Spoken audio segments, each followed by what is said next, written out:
Takže zdravím vás, dneska vám povyprávam, jak si spraviť zlý deň.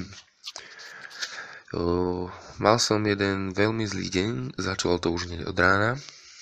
Ráno vstanem, tak ako vždy, teda zatiaľ som vždy stal. A toto iba chlapi poznajú, lebo ženy nemajú pipíša. Ráno, jak som stal, tak v pozore. A to tie je hrozná vec toto. Bo ani vyšvochtať sa nemôžeš. Tak som išiel na záchod a že jak to spravím? Sú 3 možnosti, ako sa vyšťať, keď ti stojí. Prvá je na snajpera, to väčšinou používam ja. To je, že postavíš sa kilometr od hajzlu, záleží od veľkosti nástroja, a snažíš sa trafiť do tej misy. Druhá je taká, že na gymnastu, a to je tak, že spravíš stojku a môžeš. A tretia, posledná, je na supermana. Láhneš si normálne na misu, vystreš sa a chceš. Keď už máš porobenú potrebu, ideš dať niečo do huby. Ja ráno moc nejem, lebo mne nechutí, tak si iba cigaretu dám a idem do školy. Len keď je mama doma, tak musím niečo dať, nie, však treba poslúchať. Máš len jednu mamu. Tak si spravím paštekový chleba a ten ti mi jebne rovno na zem. Jebaná gravitácia. Hovorím si, no fasa, dobre. Pekne začína ten deň. Potom idem na balkón, idem si zapáliť a jak zafúka ten vyjebaný vietor, tak ten skurvený popol mi jebne rovno do oka, do papule. Hovorím, fajn. Však to sa stáva, no nie? Idem do školy a po ceste rozmýšľam, boha, však by som si ešte zapálil. A ja debil som si zabudol cigy na balkóne. Tak nič, hovorím si, vrátim sa domov. Pri vchode zvoním a ja kokot som si zabudol aj kľúče. Tak zvoním a nič. Potom ma napadlo už po 30. zvonení, že asi nikto nebude doma.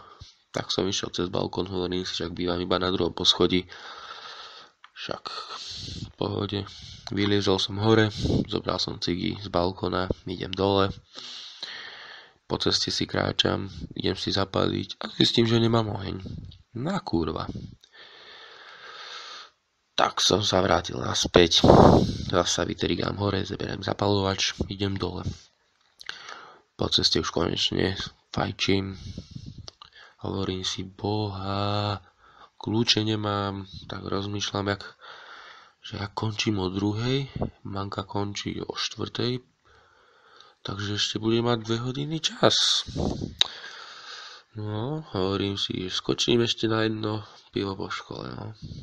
V tej chvíli mi zostal úplne na piču, lebo túto vetu si nerad hovorím, že idem na jedno, lebo nikdy to nie je jedno, však to poznáme všetci. Konečne dorazím do školy a hneď vo dverách učiteľka. Mestkáš! A ja hovorím, ale pani učiteľka, že vy hovoríte, že zvoní pre učiteľa, nie? Tak som si sadol. 1. hodina matematika, no s Bohom. To som nejako prespal. Cez prestávku mi hovorí učiteľka, že však ty si zrelý na psychínu. Ja, joj, pani učiteľka, keby len na psychínu, ale aj na protialkoholické by mi trebalo. Ďalšia hodina telak. Učiteľ hovorí, že čo necvičím a ja na neho. Tak skús si ty kokot vyliezť na druhé poschodie, hore a dole 2-krát do piče. O 2:00 skončila škola, tak som zobral so sebou spolužiaka. Vyšli sme na to jedno. Po chvíli ma napadlo, že k tomu jednému pivu by nebola zlá jedna borovička. Tak som si tam jednu capol. Toto ma napadlo ešte párkrát, až som bol úplne na rešeto. Namiesto o 4:00 som došiel domov o 8:00. Manka vrieskala, jak šialená, ešte, že si to nepamätám. Šiel som sa osprchovať a hovorím si, boha Juro, napustím si radšej vaňu, to bude lepšie, alebo keď budem stať, tak sa zjebem a dolámem sa. Ale to ti nebol bohovie aký dobrý nápad. Po 15 minútach som sa zobudil, ako sa topím. tak si hovorím, že no, radšej vylezem. Ako idem si zapáliť ešte poslednú cigaretu. Mal som jednu poslednú cigu. Idem na balkón, zapálim si, raz si poťahnem. A jak som bol najebaný opretý od ten balkón, tak mi vypadla a rovno jebla do kaluže. No fása. Dneska už sa nič horšieho nemôže stať. Idem radšej spať. No, to som si myslel asi tak do polnoci. Zobudil som sa na to, že mi je nejak divno. Hovorím si, a otočím sa na druhú stranu, hádam to prejde. Neprešlo. Jak som sa otočil, hneď to vyletelo.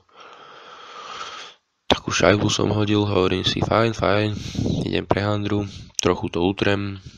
Hovorím si, aspoň to manka nepočula. Ráno stanem, kúknem na stenu. A že asi som to dobre neutrel. Smrad po celej izbe, ogrcaná stena, ogrcané veci. Pozriem na hodiny, že kurva 9 hodín, asi meškám do školy. Kúkam po byte, nikto doma. Hovorím si, že by som to využil. A ráda ostanem doma, napíšem si ospravedlnenku, poviem banke, penka, nie. Tak som si aj ostal doma. To je všetko, díky.